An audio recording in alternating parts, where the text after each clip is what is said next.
Watson with Chilliwack Victory Church. Today I want to talk to you about understanding your core values. Any successful organization needs to have a set of core values to which it adheres.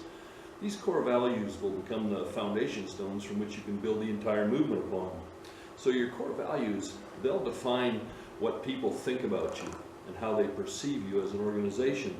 Your core values are that foundational component on which you can build everything else. And your core values, they're the why behind what you're doing.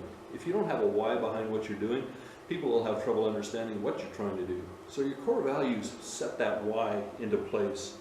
Core values are your beliefs expressed through a series of statements that will help people to understand just what your organization stands for and just what you're trying to do and to accomplish. So I see that this is a leadership issue.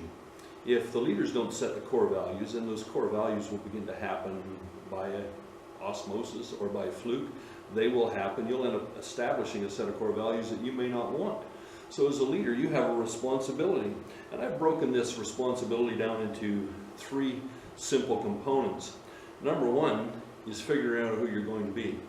Any leader needs to be able to figure out who they're going to be, what their organization needs to look like, and just what it is they're going to do. And so the first responsibility of any leader is to just figure that out, to sit down, work it through, keep yourself moving in the direction of your why, but figure that out. The second thing is establishing a functional framework. If you can't establish a functional framework, pretty soon your core values will be all over the place. People won't understand them, they won't know where to apply what. But if you set up a functional framework so that your people working with you understand what it is you're trying to do and what the core value is, then you'll be able to convey that method or that meaning of that core value to someone else. So your core values don't mean anything if you don't actually live by them.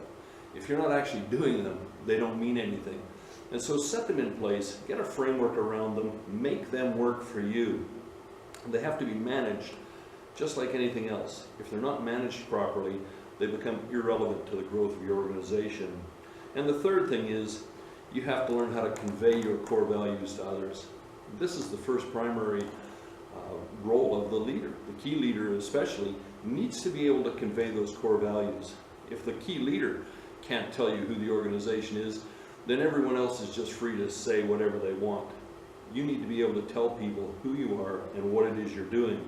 And so a leader, a key leader, must be able to build the organization around those components so that everybody knows what's going on and share these values with others. And so if you can't convey them, then you need to learn how to convey them. Communication of your core values is incredibly important. That's it for Leadership Minutes today. Thank you for joining in.